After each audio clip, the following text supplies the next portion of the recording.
دوستوں آج کی ویڈیو میں ہم تھوڑی سی بات کریں گے یہ جو پولیٹیکل سینیریو ہمارے ارد گرد اس وقت چل رہا ہے، اور ایک انگزائٹی ہے، ایک ہوپ لیسنس ہے، ڈپریشن ہے، ہر طرح کی جو ہے بری فیلنگس کے ساتھ ایسوسیٹ ہوئی ہوئی ہیں.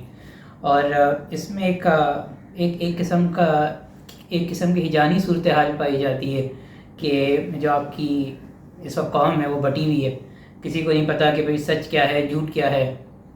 گولیاں لگ رہی ہیں تو کون چلا رہا ہے، خود چلا رہے ہیں، اسٹیبلشمنٹ چلا رہی ہے، یا کوئی ایک فرد واحد چلا رہا ہے، یا اس کے پیچھے کوئی مذہبی تشدد ہے وغیرہ وغیرہ. تو بہت قسم کے نیریٹو اس وقت چل رہے ہیں، اور جو نوجوان ہے وہ ایک خاص سمت کی طرف دیکھ رہا ہے اور ایک غصہ پایا جاتا ہے. تو ہم اس پوری پولیٹیکل سچویشن کو تھوڑا سا انالائز کرنے کی کوشش کریں گے، اور جو ہم انالیسس کریں گے وہ تھوڑا سا ان بائسڈ کریں گے، تھوڑا سا فیکچوئل کریں گے، ہسٹوریکل پرسپیکٹیو میں چیزوں کو جاننے کی کوشش کریں گے. اور ہماری کوشش ہوگی کہ اس وقت جو ایک انالیسس پیش کیا جا رہا ہے جو کہ شخصیت کی بنیاد پر ہے، نیریٹیوز کی بنیاد پر ہے، ٹھیک ہے، مذہب کی جو بنیاد ہے، جو آپ کہہ لیں کہ تفرقہ ہے مذہب کا، اس کی بنیاد کے اوپر انالیسس ہو رہا ہے. تو ہم ان چیزوں سے بڑھ کر جو ہے فیکٹس کی بنیاد پہ، ہسٹری کی بنیاد پہ، اور ان نیریٹیوز کو سے تھوڑا سا آگے بڑھ کے ہم سمجھنے کی کوشش کریں گے کہ بھئی حقیقت کیا ہے، اور آگے کا لائے عمل کیا ہونا چاہیے، اور ہمیں کیا ایسا کرنا چاہیے کہ جتنی جدوجہد اور نیریٹیو آزادی کی اور حقیقی آزادی کی چل رہے ہیں، ہم واقعی اپنی منزل تک پہنچ بھی سکیں. کیونکہ 70 سال کی تاریخ میں ایسے نیریٹیوز کئی بار ہمارے سامنے آئے. کبھی اسلامک سوشلسٹ سسٹم کے نام پہ آئیں، کبھی ضیاء الحق صاحب کی اسلامائزیشن کے بارے میں آئے، کبھی نواز شریف نے اپنے آپ کو امیر المومنین بول دیا ہے، اور کبھی جو ہے ہم نے دیکھا کہ مشرف صاحب آئے، انہوں نے روشن خیالی کی بات کی. تو ہم جو ہے پچھلے 30 سالوں کے اندر کئی نیریٹیوز سے گزرے، اور ہم نے بہت ساری سیاسی موومنٹ چلائی ہیں، جد و جہد کی ہے، نوجوانوں نے اپنا وقت لگایا ہے، قربانیاں دی ہیں. لیکن اس کے باوجود ہم جو ہے آج جو ہے 70 سال بعد وہی غلامی کی زندگی گزار رہے ہیں، وہی چند طبقات ہیں جو ہم پہ حاوی ہیں. تو ایسا کیا ہمیں کرنے کی ضرورت ہے، اور ایسا ہم نے کیا 70 سال کی تاریخ میں نہیں کیا جو اب ہمیں کرنے کی ضرورت ہے، اور ہم کس طرح یہ جو غلامی کی زنجیریں ہیں، اور یہ جو کیا کہتے ہیں اوور دی جنریشن جو ہم پہ یہ جو سسٹم مسلط کیا ہوا ہے، اس سے ہم کیسے نکلیں. تو ہم اس ویڈیو کو 3 حصوں میں توڑیں گے. سب سے پہلے ہم بات کریں گے، تھوڑی ہسٹوریکل پرسپیکٹیو میں بات کریں گے کہ بھئی یہ جو سیاسی منظر نامہ ہے، یا یہ جو لینڈسکیپ ہے، پولیٹک لینڈسکیپ ہے، یہ کس طرح ایوالو ہوا اوور دا پیریڈ.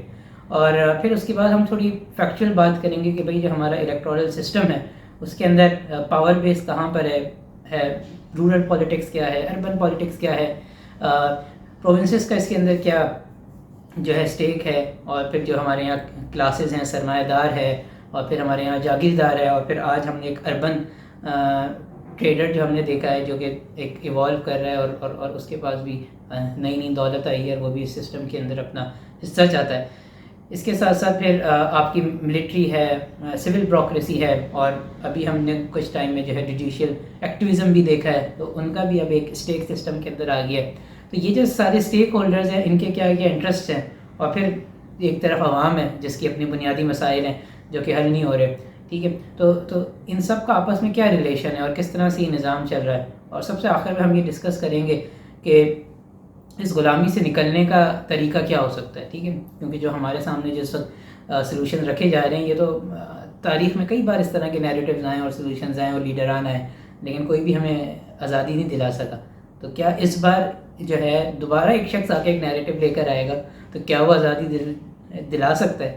کیونکہ ایسا تو نہیں ہو سکتا، کیونکہ سائنس نے ہمیں یہی سکھایا ہے کہ اگر آپ ایک ہی طریقے سے ایک ہی پروسیس کو چلاتے رہیں اور آپ یہ ایکسپیکٹ کریں کہ وہ پروسیس کسی وقت آپ کو کوئی اور رزلٹ دے گا، تو ایسا نہیں ہوتا. تو سائنٹیفکلی اب یہ بات پروون ہے کہ یہ نہیں ہوتا، اور ہم ایک سائنٹیفک دور میں رہتے ہیں، تو ہم اتنے عقل مند ہیں، اور ہم سمجھتے ہیں کہ ہمیں اتنا عقل مند ہونا چاہیے کہ ہم اس بات کا اعتراف کریں کہ بھئی ایک ہی پروسیس سے کچھ چلانے سے کوئی مختلف نتائج نہیں آ سکتے، وہی نتیجہ آئے گا جو پہلے آئے. تو یہ ہمارا تھوڑا سا جو ہے اس کا ویڈیو کا پیٹرن ہوگا. تو سب سے پہلے ہم تھوڑا سا ہسٹوریکل انالیسس کرتے ہیں کہ بھئی ہسٹوریکلی جو پولیٹیکل لینڈسکیپ ہے یہ کیسے ایوالو ہوا. تو اس اس بر صغیر کے اندر جو یہ الیکٹورل سسٹم ہے یہ انگریز لے کر آئے، ٹھیک ہے. اور دنیا کی اگر آپ تاریخ پڑھیں تو دنیا میں جو الیکٹورل سسٹم ہے اس کے لیے بڑی بڑی موومنٹس چلی ہیں، لوگوں نے ووٹ ڈالنے کے لیے جو ہے بڑی کوششیں کی ہیں، ٹھیک ہے، اس کے لیے قربانیاں دی ہیں. لیکن بر صغیر میں جو ہے لوگوں نے اس کام کے لیے کم سے کم کوئی قربانی نہیں دی، اور انگریز نے جو ہے ہمیں یہ سسٹم خود بنا کے دیا، اور ہماری خواہش کے ہم نے کسی خواہش کا اظہار نہیں کیا اس کے بغیر، اس نے ہم پہ یہ احسان کیا. تو ہم یہ جاننے کی کوشش کریں گے سب سے پہلے تو کہ بھئی یہ اس کی کیا وجوہات تھیں، اس کے پیچھے کیا محرکات تھے جس کی وجہ سے انگریز نے ہمیں یہ پورا الیکٹورل سسٹم جو ہے بنا کے دیا. تو جب انگریز بر صغیر میں آتا ہے تو اس وقت جو بر صغیر کا جو اسٹرکچر تھا وہ کچھ ایسے تھا کہ بر صغیر کا جو میجر اکنامک جو بڑی آپ کی اکنامکس تھی، جہاں سے آپ انکم جنریٹ کرتے تھے وہ تھرو ایگریکلچر آپ کرتے تھے، ٹھیک ہے. اسی کو آپ مینلی ایکسپورٹ کرتے تھے، اسی میں ویلیو ایڈیشن کر کے، اور اس کے علاوہ جو آپ کے لوکل گورنمنٹ کے لیے جو ریونیوز یا ٹیکسز جو اکٹھے ہوتے تھے وہ اسی ایگریکلچر کی جو پروڈکشن تھی اسی کے تھرو ہوتے تھے. تو اس کا جو ماڈل بنا ہوا تھا اس وقت وہ کچھ یہ تھا کہ بھئی آپ جو زمین تھی، جو ایگریکلچر لینڈ تھی، وہ جو ریاست تھی اس کی ملکیت ہوتی تھی، اسٹیٹ اس کو اون کرتا تھا، اور اسٹیٹ اس کی ملکیت جو ہے وہ پھر جو فارمرز ہوتے تھے ان کو اس کنڈیشن پہ دیتا تھا کہ آپ جو ہے ایک آپٹیمل پروڈکشن جو ہے کریں گے. اور حکومت کے بہت سارے اپنے ایڈمنسٹریٹو پروسیسز ہوتے تھے جس کے تھرو یہ وہ ایویلیویٹ کرتے تھے کہ بھئی اس جگہ پہ یہ جو زمین ہے، یہ جو ایگریکلچر لینڈ ہے، اس کی آپٹیمل پروڈکشن کیا ہو سکتی ہے، اور اس کی بنیاد پہ وہ انالیسس کرتے تھے کہ بھئی یہ جو فارمر ہے یہ اتنی پروڈکشن کر کے دے رہا ہے نہیں، اور اگر کوئی شخص اس سے زیادہ پروڈکشن کر سکتا تھا یا کوئی ٹیکنالوجی یا کوئی اس طرح کی دریافت کر لے کہ وہ اس کی پروڈکٹیوٹی کو اور انکریز کر دے تو وہ اونرشپ جو ہے اس کو ٹرانسفر کرتی جاتی تھی. تو اونرشپ آف لینڈ کا جو اس کا جو ربط تھا یا اس کا جو لنک تھا وہ پروڈکشن سے تھا، ٹھیک ہے. ایسا نہیں تھا کہ بھئی اگر میری زمین ہے تو میری زمین جو ہے میرے بچوں کو منتقل ہو جائے گی، ٹھیک ہے، یا میں جا کے زمین خرید سکتا ہوں، تو میں اگر پروڈکٹیوٹی شو کروں گا تو مجھے زمین مل جائے گی، اور اس کی بنیاد پہ پوری آپ کی اکنامکس چلتی تھی. اور پھر اس وقت ایک شخص ہوتا تھا جس کو زمیندار کہا جاتا تھا، جو گورنمنٹ کا افسر ہوتا تھا، بیوروکریٹ ہوتا تھا.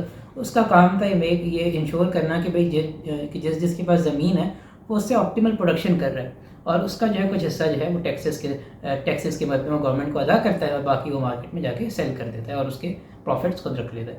تو یہ ایک ماڈل تھا جس کی بنیاد پہ ہماری اکانومی چلا کرتی تھی. تو جب انگریز آیا تو انگریز نے اس ماڈل کو چینج کیا، اور اس نے کہا کہ جو زمیندار ہے اس کو زمین کی ملکیت دے دی جائے. اور اس نے کہا کیونکہ یہ زمیندار کے پاس ایڈمنسٹریٹو اسکل ہے تو یہ زمین کی ملکیت اس کو دی جائے، اور یہ پھر جو ہے لوگوں کو زمین دے رینٹ کے اوپر، جو کہ پیزنٹ کا جو سسٹم تھا اس کو انٹروڈیوس کرایا. اب اس میں جو پیزنٹ ہوتا ہے وہ کیا کرتا ہے کہ بھئی وہ زمین کے اوپر جو ہے کھیتی باڑی کرے گا، اس سے پروڈکشن کرے گا، اور وہ پروڈکشن جو ہے وہ ساری کی ساری ایز اے رینٹ جو ہے دے دے گا زمیندار کو. اس کا کچھ حصہ جو ہے اپنے پاس رکھ لے گا اپنی اجرت کے طور پہ، ٹھیک ہے. اب یہ زمیندار کی بیسیکلی آپ سمجھ لیں کہ یہ زمیندار کی اپنی کیلکولیشن ہے کہ اس کو کتنی اجرت دے. وہ کم بھی دے سکتا ہے، زیادہ بھی دے سکتا ہے، کیونکہ اب مارکیٹ جو ہے ڈیمانڈ سپلائی کی بنیاد پہ چلنے لگی، ٹھیک ہے. اب وہ اس کو زمین دے گا جو کم سے کم اجرت پہ کھیتی باڑی کرنے پہ راضی ہے، ٹھیک ہے. اور زمیندار اپنا پروفٹ میکسیمائز کرے گا کہ زیادہ سے زیادہ کھیتی وہ اپنے پاس رکھے، اس میں سے کچھ حصہ وہ گورنمنٹ کو دے گا ایز اے ٹیکسز، باقی وہ مارکیٹ میں جا کے بیچ دے گا، اور اس سے جتنے پروفٹس ہوں گے وہ خود رکھ لے گا. تو جو پرانا نظام تھا جہاں پہ ایک کسان جو ہے وہ مارکیٹ میں جا کے سیل کرتا تھا، اس کے پروفٹس رکھتا تھا، اور بہت سارے کسان ہوتے تھے تو وہ جو پروفٹ تھے وہ بہت سارے کسانوں میں ڈسٹریبیوٹ ہو جاتا تھا. اب کچھ زمیندار تھے وہ مارکیٹ میں جا کے سیل کرتے تھے، اور جو پروفٹ تھا وہ کچھ زمینداروں کے پاس آ گئے. تو یہ جو زمیندار تھے انہوں نے پروفٹ ایکیومولیشن کرنا شروع کر دی، ٹھیک ہے. اور پھر انہوں نے ظلم کرنا شروع کر دیا، جو کسان تھے جو کھیتی باڑی کرتے تھے، اور کم سے کم اجرت پہ جو راضی ہوتا اس کو وہ زمین دیتے. اور انگریز نے جو ہے ایک چیک یہ لگایا جو زمیندار تھے کہ بھئی تم نے مجھے اتنا کوانٹٹی میں جو ہے فصل دینی ہے. تو اب جو ہے جو پروڈکشن تھی، کیونکہ اب پروڈکٹیوٹی کی بنیاد پہ تو اونرشپ نہیں تھی، تو جو کسان تھا اس کی ایک اگریمنٹ تھا انگریز کے ساتھ کہ بھئی تم نے مجھے اتنی فصل دینی ہے. تو اب کسان پہ ظلم کرتا تھا اور زور زبردستی کرتا تھا، اور ان سے جو ہے کھیتی باڑی کراتا تھا کہ بھئی مجھے جو ہے اتنی فصل چاہیے، اس سے کم ہوگا تو میں تمہیں پینلائز کروں گا. تو جو پہلے انسینٹیوائز کا جو پورا پروسیس آف انسینٹیوائزیشن جو موجود تھا اس کو ختم کر دیا جاتا ہے اور پھر پروسیس آف پنشمنٹ لے کے آیا جاتا ہے، ڈرایا جاتا ہے، دھمکایا جاتا ہے اور اس کی بنیاد پہ پروڈکشن کو آپٹیمائز کرنے کی کوشش کی جاتی ہے، اور پھر جو اس کے پروفٹس ہیں وہ بھی اپنے پاس رکھے جاتے ہیں، نہ کہ کسانوں کو منتقل کیے جاتے ہیں۔ تو یہ ظلم کا ایک پورا نظام جو ہے انگریز قائم کرتا ہے۔ اچھا، یہ اوور دا پیریڈ جو ہے یہ پورا نظام قائم ہوا، اس کے لیے جو ہے بڑی کتاب بھی موجود ہیں جس میں پورا جو ہے اس ہسٹری کو جو ہے بیان کیا گیا ہے۔ اس کی کتابوں کا لنک آپ کو ویڈیو کے نیچے ملے گا، بھی آپ اس کو جا کے دیکھیں پڑھیں تو آپ کو بڑی اس میں ڈیٹیل ملے گی، ہم نے اس کو بڑا سمرائز کرنے کی کوشش کی ہے۔ اچھا، اب یہ جو پورا سلسلہ تھا یہ 100 سال تک چلا، پھر 1857 کی جنگ آزادی ہوتی ہے، جس کے بعد انگریز کو پھر ضرورت پڑتی ہے کہ بھئی اب ہمیں کوئی ایسا سسٹم چاہیے جس کی بنیاد پہ ہم جو ہے ہندوستان کے اندر کوئی ایسے لوکل لوگ ہوں جو ہمارے سامراجی نظام کو جو ہے اس کو جو ہے تھوڑا سا مستحکم کر سکیں، اسٹیبل کر سکیں، اور ہم یہاں اپنی حکومت کر سکیں اور یہاں پہ جو بھی دولت ہے اس کو ہم انگلستان منتقل کر سکیں۔ تو اس بنیاد کے لیے پھر اس نے ایک الیکشن کا پروسیس نکالا اور اس نے کہا کہ بھئی جس کے پاس زمین کی ملکیت موجود ہے اس کے پاس حق ہے کہ وہ ووٹ دے۔ اب یہ سوال یہاں جنم لیتا ہے کہ بھئی اس نے ایسے لوگوں کو کیوں الیکشن کا یا الیکٹورل پروسیس کے اندر پارٹیسپیٹ کرنے کا رائٹ دیا جن کے پاس ملکیت تھی، کیونکہ انگریز جانتا تھا کہ ان لوگوں کو جو زمین ملی ہے ان کی کوئی محنت تو نہیں ہے، تو ہم نے ان کو زمینیں دے دی ہیں تو ہم جب چاہیں ان سے زمینیں لے بھی سکتے ہیں۔ تو ایک فیئر موجود تھا، یہ جتنے زمیندار تھے، کہ ان کی اونرشپ آف لینڈ جو ہے وہ کہیں چلی نہ جائے۔ تو اس اونرشپ آف لینڈ کو بچانے کے لیے وہ انگریز کا جو بھی پولیٹیکل انٹرسٹ ہے وہ اس کو سیف گارڈ کرتے تھے، وہ ان کے طرز پہ جو ہے جو بھی سیاست تھی اس کو جو ہے وہ اس کو بڑھاوا دیتے تھے اور لوگوں کو بھی اس کی ترغیب دیتے تھے۔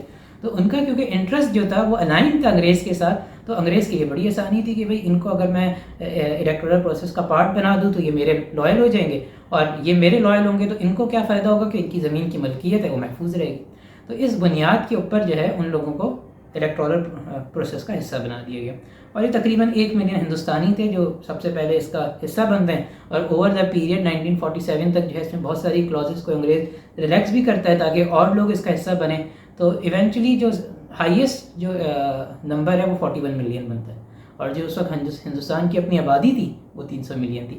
تو آبادی کا صرف 10 سے 15% حصے کو وہ ایک پولیٹیکل سیٹ اپ کا پارٹ بناتا ہے، اور وہ بھی اسی لیے تاکہ ان کے جو انٹرسٹ ہیں وہ الائن ہیں، اور یہ لوگ زمیندار طبقہ ہوتا ہے یا یہ آپ کا ریلیجیس طبقہ ہوتا ہے۔ تبھی آپ دیکھیں کہ جو دیوبند بنا 1857 کی جنگ کے بعد، جو دیوبند کا قیام تھا اس کا مقصد تھا کہ واپس، کیونکہ 1857 کی جنگ کے بعد سب سے زیادہ علماء کو جو ہے قتل کیا گیا، اور علماء یہ آج والے علماء نہیں تھے، یہ وہ علماء تھے جو ایک شعور رکھتے تھے، جن کے پاس جو معیشت کو جانتے تھے، سیاست کو جانتے تھے، ٹھیک ہے، یہ صرف دم درود والے مولوی نہیں تھے۔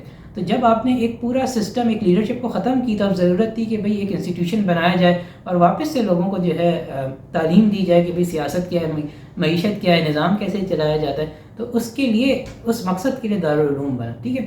اور اس کے بعد جب شیخ الہند کو جب مالٹا کے اندر قید کر دیا جاتا ہے، اور پھر وہ جو دیوبند تھا جو کہ بنا تھا آزادی کے لیے، وہ اس میں پھر انگریز کا پھٹو مولوی آ جاتا ہے، اور اس کے بعد جو دیوبند کا حال ہوا وہ دنیا جانتی ہے کہ دیوبند نے انگریز کے لیے جتنا وفادار تھا شاید کوئی بھی اس سے زیادہ وفادار نہیں تھا۔ تو ایک طرف یہ جو مذہبی شخصیات تھی ان کو اس کا حصہ بنایا، اور دوسری طرف ایک فتویٰ جو کہ موجود تھا ہندوستان کے اندر کہ ہندوستان جو ہے وہ دارالحرب ہے، کیونکہ اس کے اوپر انگریز نے جو ہے انگریز مسلط ہے، اور انگریز نے ایسا نظام بنایا ہوا ہے کہ جس نظام کے اندر کوئی انسانیت کی بنیاد پہ نظام نہیں قائم ہو سکتا۔ انگریز کا نظام جو ہے وہ سرمایہ داریت کی بنیاد پر ہے۔ تو ہمیں جو ہے جو عوام ہے اس کو جہاد کرنا ہے انگریز کے خلاف، اور ایک ایسا سسٹم لے کر آنا ہے جو انسانیت کی بنیاد پر ہو۔ تو اس فتوے کو بھی جو ہم سب جانتے ہیں کہ وہ یہ جو بریلوی حضرات کے سب سے بڑے عالم ہیں، انہوں نے کہا کہ بھئی یہ کوئی دارالحرب نہیں ہے، دارالامن ہے، انگریز نماز پڑھنے دیتا ہے تمہیں، تو جو ہے اس نے کشتی بھی بنائی ہے تاکہ تم حج کرو، تو یہ کون سا دارالحرب ہے؟ تو اس کو انگریز نے بڑا نوازا۔ تو چاہے وہ بریلوی مولوی ہو، چاہے وہ دیوبندی مولوی، ان سب نے جو ہے انگریز کا ساتھ دیا، سامراج کا ساتھ دیا، اس کی جو سیاسی طاقت تھی اس کو یہاں پہ مستحکم کی، ٹھیک ہے۔ اور اسی لیے انہوں نے جو ہے ان مذہبی شخصیات کو، ان زمینداروں کو، اور پھر اس کے علاوہ جو ہے انہوں نے ایک ICS انٹروڈیوس کرایا، انڈین سول سروس، جس میں وہ ایلیٹ طبقہ جو ان کے یونیورسٹی سے تعلیم حاصل کرتا تھا، ٹھیک ہے. سر سید نے جو ہے اپنے اسکولز بنا دیے کہ بھئی آؤ تعلیم حاصل کرو اور انگریز کے جو ہے افسر بن جاؤ اور انگریز کے نظام کو مستحکم کرو. ٹھیک ہے. تو ان اسکولز کے اندر جو انگریز کے اسکول تھے یا ان کی جو سوچ رکھنے والے اسکول تھے, ٹھیک ہے, اس سے جو پڑھ کے جاتے تھے وہ ICS کا پارٹ بنتے تھے, انڈیا سول سروس. ٹھیک ہے. اور دوسری طرف جو ہے جو یہ تھی ایسٹ انڈیا کمپنی تھی, اس کی اپنی آرمی بھی موجود تھی جس میں اس نے افریقہ سے لوگوں کو پکڑ پکڑ کے یہاں پہ بھرتی کیا ہوا تھا جو ظلم کرتے تھے. تو یہ بنیادی طبقات تھے, جیسے مذہبی طبقہ تھا, زمیندار تھا, سول سروس تھی, اور آپ کی یہ جو آپ کی جو فورس تھی جو کہ آرمی تھی ایسٹ انڈیا کمپنی کی. تو اس کی بنیاد پہ اور پھر الیکٹورل پروسیس کے تھرو ایک اسٹیبلشمنٹ کریٹ کر رہا تھا وہ. تو یہ بنیادی طور پہ لوگ تھے جو اس کی پولیٹیکل جو اسٹیبلٹی تھی یا اس کی جو پولیٹیکل پریزنس تھی اس کو جسٹیفائی کرتے تھے. اور تبھی آپ دیکھیں کہ جب کانگریس بنی تو کانگریس کس نے بنائی؟ انگریز نے بنائی, ہندوستانی نے تو نہیں بنائی. ٹھیک ہے. اور جب گاندھی آتا ہے تو وہی کانگریس اس کے خلاف ہوتی ہے. نہ نان کوآپریشن موومنٹ ہو یا خلافت موومنٹ ہو, کہیں کانگریس کا نام نہیں ہوتا. اور پھر مسلم لیگ بنتی ہے. مسلم لیگ کو بھی بنانے والا کوئی مسلمان نہیں, وہ بھی جو ہے کسی اور نے بنائی. تو چاہے مسلم لیگ ہو چاہے کانگریس ہو, ٹھیک ہے, ان سب کا مقصد ایک الیکٹورل پروسیس کے تھرو ایک ایسے طبقے کو جنم دینا تھا جو انگریز کا جو نظام ہے, جو اس کی جو سیاست ہے, اس کو اسٹیبلائز کرے اور اس کی کوئی جسٹیفیکیشن پیدا کرے. اور اس میں پھر مذہبی طبقہ بھی آیا اور اس کے اندر پھر زمیندار بھی آیا. ٹھیک ہے. اس کے اندر پھر خانقاہیں بھی آ گئیں, جو خانقاہیں اس لیے بنی تھی کہ آزادی کے لیے اپنا رول پلے کریں گی, وہ خانقاہیں جو ہیں وہ انگریز کی پٹھو بن گئی. تو یہ ساری جو چیزیں تھیں, یہ سارے وہ محرکات تھے یہ جنہوں نے آپ کا پولیٹیکل لینڈسکیپ بنایا. سو اب اگر ہم اس کو تھوڑا اس کا جائزہ لیں کہ بھئی ہندوستان کے اندر کیا ہوا, کہ ہندوستان میں جب کانگریس بنی تو ایونچولی جو ہے اس کانگریس میں پہلے تو انگریز کے پٹھو تھے, لیکن ایونچولی جو ہے اس کانگریس کے اندر ریڈیکل لوگ آئے. ٹھیک ہے. مولانا آزاد جیسے لوگ آئے, نہرو جیسے لوگ آئے. ٹھیک ہے. ان لوگوں نے ایک سوشلسٹ ریفارم کی بات کرنا شروع کی. انہوں نے بات کی کہ بھئی ہم لینڈ ریفارم کریں گے, یہ جو زمینداروں کے پاس زمینیں ان سے ہم زمینیں لے لیں گے.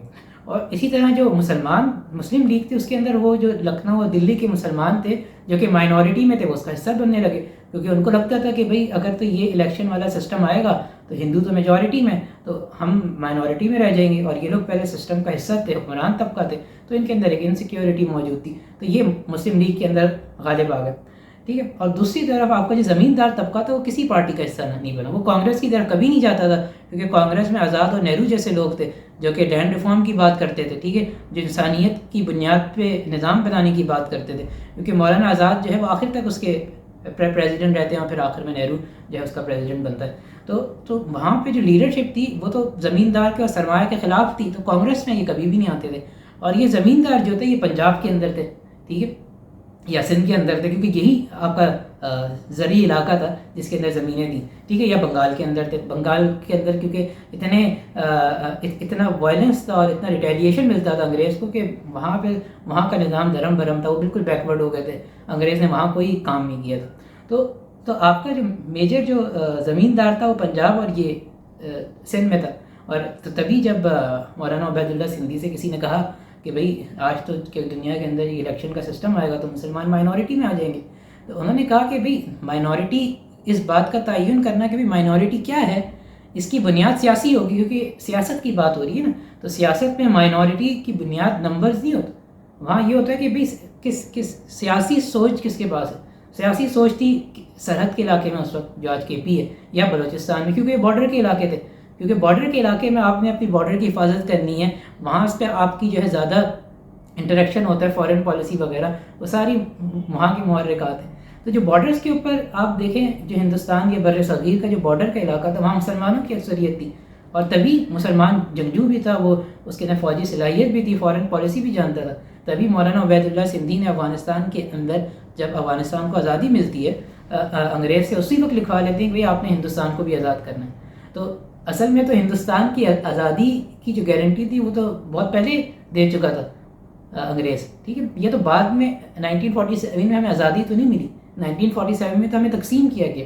تو مولانا عبید اللہ سندھی کا, کیونکہ انہوں نے کیا کیا تھا کہ افغانستان کے اندر کانگریس کی حکومت بنائی تھی, کیونکہ جب آپ کا ملک جو ہے ایک کسی باہر کی قوت نے اس پہ قبضہ کر لیا تو آپ اس ملک میں اپنی حکومت نہیں قائم کر سکتے. تو انہوں نے ایک حکومت جس کو عارضی انٹرم گورنمنٹ جو ہے انہوں نے افغانستان کے اندر بنائی, اور وہاں پہ ریشمی رومال کی تحریک چلی، ٹھیک ہے، جس میں انہوں نے جتنی باقی جو خلافت عثمانیہ تھیں اور باقی جو اور طاقتیں موجود تھیں ان کو متحرک کیا انگریز کے خلاف کہ بھائی کیونکہ اس وقت دوسرے جنگ عظیم، پہلے جنگ عظیم اور دوسرے جنگ عظیم کے اندر انہوں نے کہا کہ ہم آپ کی یہاں سے مدد کریں گے، ہمارے پاس فورس موجود تھی سرحد کے اندر، بلوچستان کے اندر، بنگال کے اندر، اور ہمارے لوگ جانتے تھے لڑنا، تو ہم آپ کی مدد کریں گے کہ انگریز کو جو ہے ہندوستان کے اندر آپ شکست دیں۔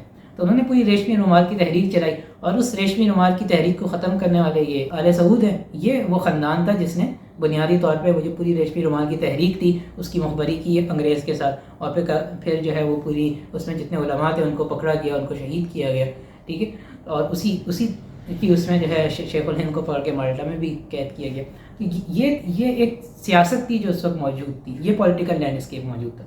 تو جب آخری الیکشن انگریز کراتا ہے تو اچھا، جب انگریز پہلا الیکشن کراتا ہے جب کانگریس اور مسلم لیگ کے بعد، تو اس وقت مسلم لیگ کو صرف کوئی 20 سے لے کے 26 سیٹیں ملتی ہیں، ٹھیک ہے، کیونکہ یہاں پہ جو پنجاب اور سندھ کا ایریا وہاں مسلم لیگ کی کوئی حکومت ہی نہیں تھی، نہ مسلم لیگ کی کوئی میجورٹی تھی، ٹھیک ہے۔ مسلم لیگ کی جو صرف تھوڑی بہت تھی پاپولیرٹی وہ لکھنؤ اور دلی کے اندر تھی، جہاں پہ مسلمان مائنورٹی میں تھے، جہاں مسلمان میجورٹی میں تھے ان کو اس بات کی فکر ہی نہیں تھی کہ ہمارے ساتھ کیا ہوگا۔ وہاں انہوں نے اپنا الگ سیاسی پلیٹ فارم بنایا جس کی بنیاد پہ وہ اپنی زمین کی ملکیت کو جو ہے انشور کرنا چاہتے تھے کہ یہ نہ جائے، ٹھیک ہے، وہ کانگریس کا حصہ نہیں بنے، وہ مسلم لیگ کا حصہ نہیں بنے، کیونکہ مسلم لیگ کی جو سیاست تھی وہ پوری مسلمانوں کی تھی کہ مسلمانوں کو حقوق دیے جائیں، جبکہ یہاں جو سیاست تھی پنجاب اور سندھ کی وہ تھی اپنی زمین کی ملکیت کو کسی طرح سے وہ انٹیکٹ رکھیں۔ تو وہ انہوں نے اپنی الگ پارٹی بنائی اور انہوں نے میجورٹی سیٹیں لی سندھ اور اس کے اندر۔ اور اس کے بعد جب آخری الیکشن کراتا ہے یہاں پہ آزادی سے پہلے، تو اس وقت یہ جو لوگ موجود تھے، کیونکہ اس وقت تحریک جو تھی مسلمانوں کی مسلم لیگ کی، اس کا جو نیریٹو تھا وہ بڑا اسٹرانگ تھا اور وہ بہت تیزی سے پھیل رہا تھا، تو یہاں پہ زمینداروں نے فیصلہ کیا کہ ہم جو ہے مسلم لیگ کے ساتھ ضم ہو جاتے ہیں، اور تاکہ ہم جو ایک نیریٹو ہے اس کے پیچھے چھپ کے ہم اپنی ملکیت کو بچائیں۔ تو پہلی بار زمینداروں نے اپنی ملکیت بچانے کے لیے یہ جو تھا کہ مسلمان اگر تو مسلمان ہندوؤں کا ساتھ رہتے تو ان کا استحصال ہوگا، اس نیریٹو کے پیچھے چھپ کے انہوں نے اپنی زمین کی ملکیت کو تحفظ دینے کی کوشش کی۔ اور جب پاکستان جب بن جاتا ہے اس کے بعد جب الیکشن ہوتے ہیں تو یہ لوگ مسلم لیگ کو چھوڑ کے دوبارہ اپنی جماعت بنا لیتے ہیں، اور پہلا الیکشن میں مسلم لیگ کو صرف پاکستان میں 10 سیٹیں ملتی ہیں۔ تو بنیادی طور پہ مسلم لیگ کی کوئی سیاسی قوت موجود نہیں تھی، اور مسلم لیگ کے ساتھ جو لوگ جا کے چپکے وہ الیکٹیبلس تھے، وہ اپنی زمین بچانا چاہتے تھے، ٹھیک ہے۔ جب ان کو ضرورت پڑی مسلم لیگ کے نیریٹو کے پیچھے چھپنے کی، وہ نیریٹو کے پیچھے چھپے اور مسلم لیگ کو میجورٹی دلوائی آزادی سے پہلے۔ آزادی کے بعد جب الیکشن ہوا، جب انہوں نے دیکھا کہ مسلم لیگ تو ریڈیکل ہے، یہ بھی کیونکہ جب کانگریس نے ہندوستان کے اندر آزادی کے بعد سب سے پہلا کام لینڈ ریفارم کا کیا، انہوں نے کہا کہ بھئی مسلم لیگ بھی یہ کام نہ کر دے دیکھا دیکھی، ٹھیک ہے، کیونکہ دونوں ایک ہی، کیونکہ مسلم لیگ کے اندر جو لوگ تھے وہ کانگریس سے ہی آئے تھے، وہی سوچ رکھتے تھے، تو ایک ہی نرسری میں کیا کہتے ہیں انہوں نے تعلیم حاصل کی تھی، تو وہی کام کریں گے جو کانگریس نے کیا تھا۔ تو انہوں نے مسلم لیگ کو چھوڑ دیا اور اپنی پارٹی بنائی، کیوں؟ کیونکہ وہ اپنی ملکیت کی حفاظت کرنا چاہتے تھے، اور مسلم لیگ کو شکست ہوئی، ٹھیک ہے۔ اور کبھی بھی مسلم لیگ جو ہے، جب تک مسلم لیگ سرمایہ دار کی پارٹی نہیں بنی، جب تک جو ہے ضیاء الحق نے اس کے اندر نواز شریف کو اور سرمایہ دار کو نہیں ڈالا، اس سے پہلے تک وہ کبھی بھی کامیاب نہیں ہوئی۔ جتنے بھی الیکشن ہوتی 10 سے زیادہ سیٹیں مسلم لیگ کو نہیں ملی، تو یہ حقیقت تھی مسلم لیگ کی اور الیکٹیبلس کی۔ تو آج جب آپ موجودہ اگر ہم اپنی آج کی سیاست کو دیکھیں، پاکستان کے بننے کے بعد کی سیاست کو، تو جب پاکستان بنا تو ہم 1935 کے ایکٹ میں ہی رہے، ہم نے اپنا آئین ہی نہیں بنایا، کیوں؟ کیونکہ ہمارا جو اندر جو طبقہ موجود تھا، ٹھیک ہے، جو بیوروکریٹ تھا، جو کہ انڈیا سول سروس سے تعلیم یافتہ تھا، اس بیوروکریسی نے حکومت پہ قبضہ کیا ہوا تھا، کیونکہ وہ ہمیشہ حکومت پہ قابض رہی تھی انگریز کے دور میں، تو وہ نئی لیڈرشپ کو نہیں آنے دیتی تھی۔ اس وقت میجرلی جو ہے سول بیوروکریسی ہوتی تھی، ملٹری تو آپ کے پاس تھی کوئی نہیں، وہ ملٹری تو بڑی دیر سے اس نے طاقت پکڑی، ٹھیک ہے۔ جب 8 شیڈ ملنا شروع ہوئے، F-16 کے اگریمنٹ ہوئے، ہم نے بغداد پیکٹ کا حصہ ملے، تب ہماری ملٹری کو جو ہے امریکہ نے جو ہے بنایا، اور ایک آپ کے پاس ایک نیا اسٹیک ہولڈر کریٹ ہو گیا جس کو ملٹری بیوروکریسی کہتے ہیں۔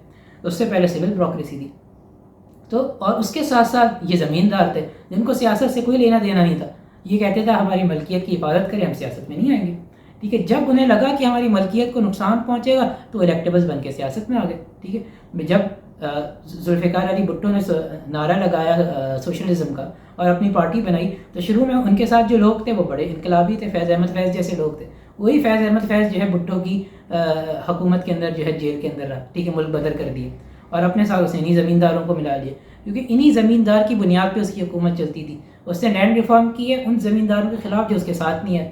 اس نے انڈسٹریلائزیشن کی، نیشنلائزیشن کی، تو اس کی بورڈ میں انہی جو ہے زمینداروں کو بٹھا دیا، ٹھیک ہے، انہی سرمایہ دار کو بٹھا دیا جو اس کے ساتھ تھے، ٹھیک ہے.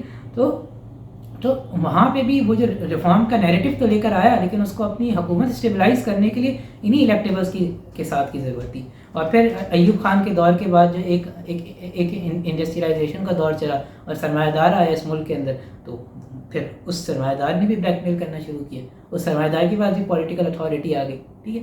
تو یہ بنیادی طور پہ ذوالفقار علی بھٹو کا جو زمانہ تھا، اس میں یا تو زمیندار تھا یا سرمایہ دار تھا جو کہ الیکٹیبلس تھا، اور وہی ذوالفقار علی بھٹو کے پیچھے تھے. وہ کوئی جو ہے کوئی میجر ریفارم نہیں کر سکا. اس سے صرف جو ہے ایک اپنے نیریٹو کو فلفل کرنے کے لیے کچھ ریفارمز کی، لیکن وہ سب کے سب اپنے مخالفین کے خلاف کی. اس نے اس کے ساتھ جو زمیندار تھا اس کی زمین نہیں چھینی، ٹھیک ہے، اس کے ساتھ جو سرمایہ دار تھا اس کی فیکٹری نہیں بند ہوئی، ٹھیک ہے، جو اس کے مخالف سرمایہ دار تھی اس کی فیکٹری اس نے بند کی. تو یہ آپ کی یہ حقیقت تھی ذوالفقار علی کے سوشلزم کی. پھر ضیاء الحق صاحب آئے، انہوں نے کہا ہم اسلامنائزیشن کریں گے، ٹھیک ہے. ہم نے پھر جہاد افغانستان کا حصہ بنے، ٹھیک ہے، اور اس جہاد کا ہم حصہ بنے جس کی کوئی حیثیت ہی نہیں تھی. رشیا کے اندر ریفارمز آ رہی تھی، ان کی اسٹیبلشمنٹ یہ فیصلہ کر چکی تھی کہ ہم نے دنیا کے اندر جہاں جہاں ہم نے اس وقت اپنی فوجیں بھیجی ہوئی ان کو ہم واپس بلائیں گے. اس نے وہاں سے نکلنا تھا، سب کو معلوم تھا کہ وہ نکل رہا ہے، ٹھیک ہے. پھر اس کے بعد ایک آپ نے ڈرامہ رچایا افغانستان کے اندر کہ بھئی ہم افغانستان کے اندر جائیں گے، ہم جہاد کریں گے اور ہم جو ہے سوویت یونین کو وہاں سے نکالیں گے. بھئی سوویت یونین تو خود نکل رہا تھا، آپ نے کیا کمال کیا کہ بھئی آپ کے کمال کی وجہ سے وہ نکل گیا، ٹھیک ہے. سو ہم نے ایک ڈرامہ رچایا، کیا کہتے ہیں، افغانستان کے جہاد کے نام پہ. ہم نے دنیا کا سب سے زیادہ اسلحہ اسمگل کیا اس خطے کے اندر، ہم نے ڈرگز اسمگل کی. اب تو CIA کی رپورٹ بھی شائع ہو چکی ہے. یہ واحد جہاد تھا جس میں جہادی نشہ کر کے جہاد کرنے جاتے تھے. ان کو جنون، کیونکہ پاکستان کے اندر مذہبی جنونیت نہیں تھی. یہ خطہ تو زمیندار تھا اور سرمایہ دار تھا، ٹھیک ہے. یہاں تو کوئی مذہبی جنونیت نہیں تھی، ٹھیک ہے. ایک سرحد کا حصہ تھا جہاں پہ کچھ حد تک تھوڑے سے لوگ اسلامی تھے اور اسلامی ان کے اندر وہ چیز پائی جاتی تھی، ایکسٹریمزم. باقی تو کہیں نہیں تھا، باقی تو اسلام کا نام ہی نہیں تھا. بڑے لبرل لوگ تھے ہم. پھر ایک دم سے کیا ہوا کہ لاہور کے اندر مدارس کھل گئے، ٹھیک ہے. کراچی کے اندر جو ہے دھڑا دھڑ آپ نے مدارس کھولے. اتنے مدارس کھولے کہ جو آپ کا شار فیصل ہے وہاں آپ کو ہر گلی میں مدرسہ ملتا تھا کچھ سال پہلے. پھر آرمی نے جو ہے سب کو بند کرایا اور بعد میں ان کو ہائی وے پہ جگہیں دی کہ بھئی جاؤ شہر سے باہر مدارس کھولو.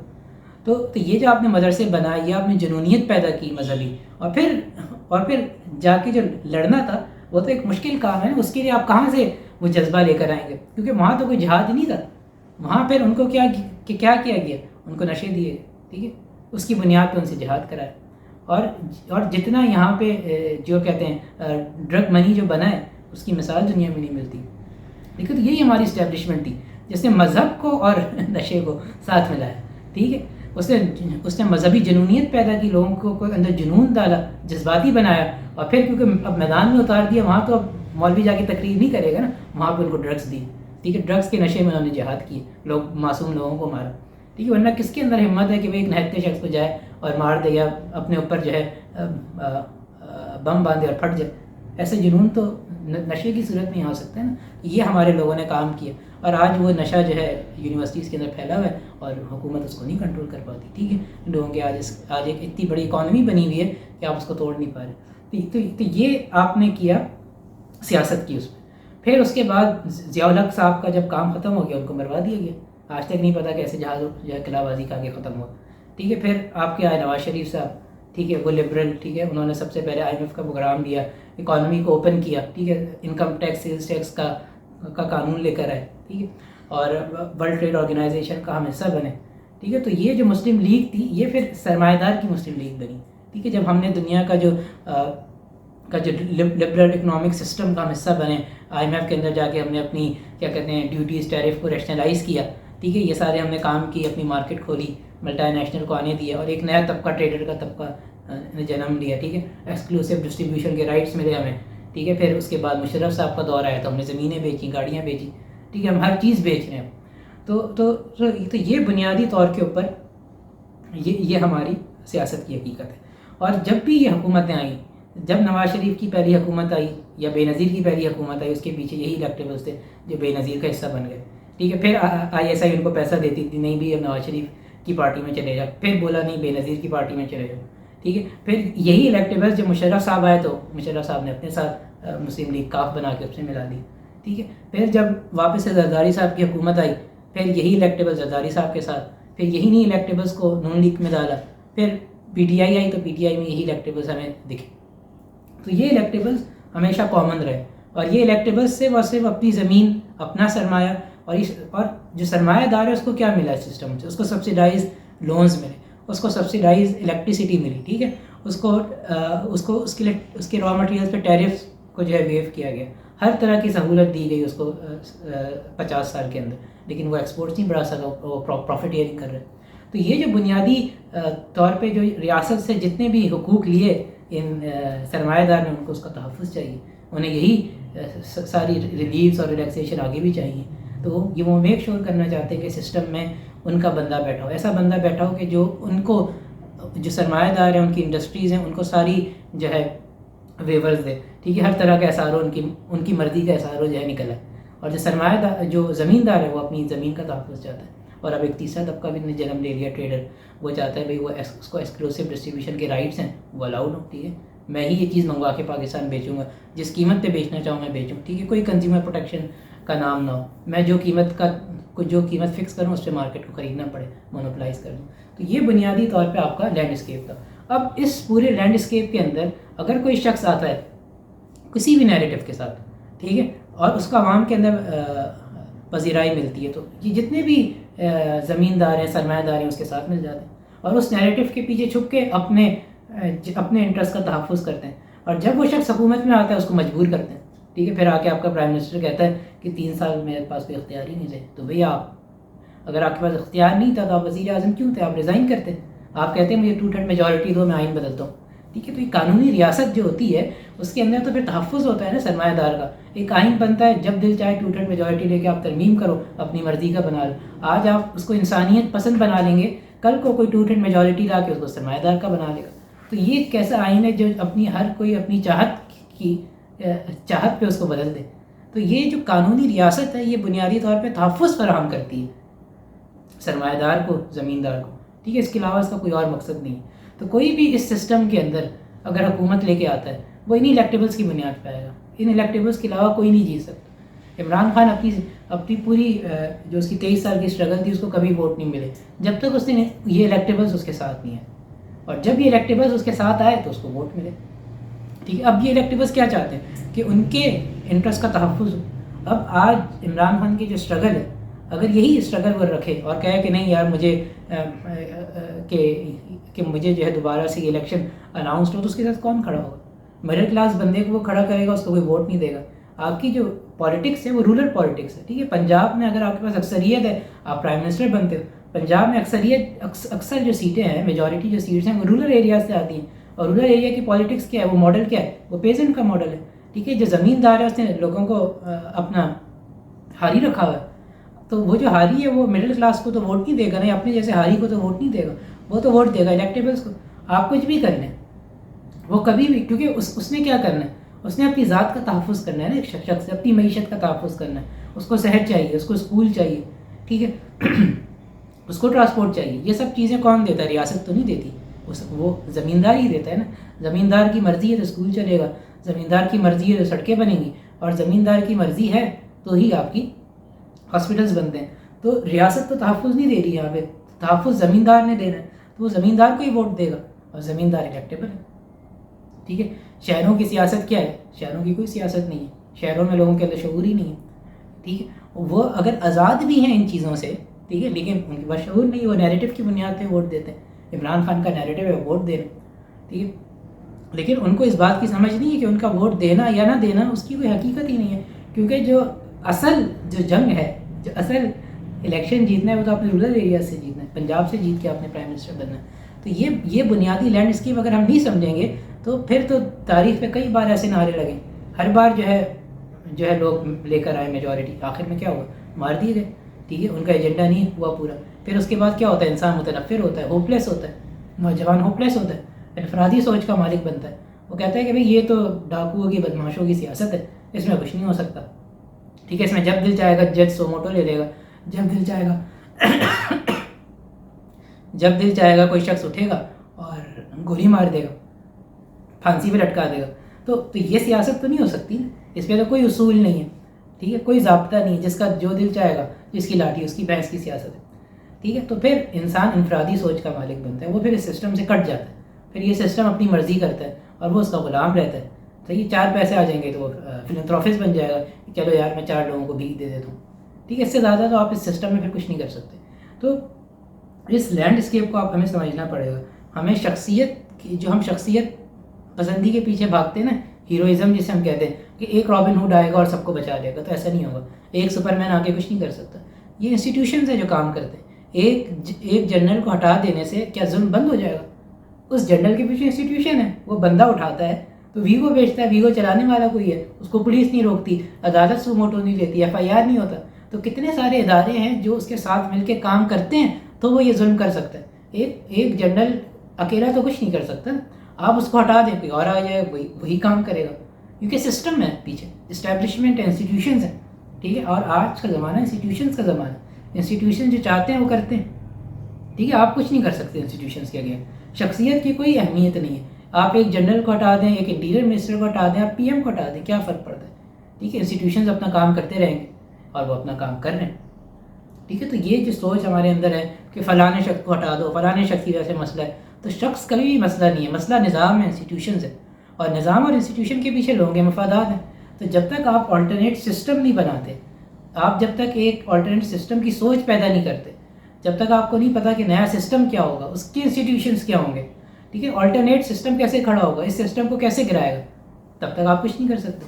سری لنکا کے اندر عوام نکلی اور جو ان کا پریزیڈینشیل ہاؤس تھا اس کے اندر چلی گئی، جا کے نہا رہے ہیں سوئمنگ پول میں، TV دیکھ رہے ہیں، بستروں پہ ناچ رہے ہیں.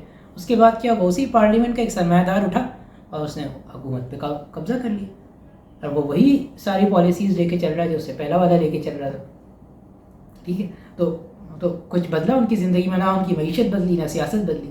تو اگر تو انقلاب کی بنیاد یہ ہوگی کہ ایک جھتہ اٹھے گا، ایک ماس موبلائزیشن ہوگی اور نظام اور چیزیں بدل جائیں گی، تو ایسا نہیں ہوگا. شخص شاید بدل جائے، لیکن شخص کے بدلنے سے کچھ نہیں ہوتا.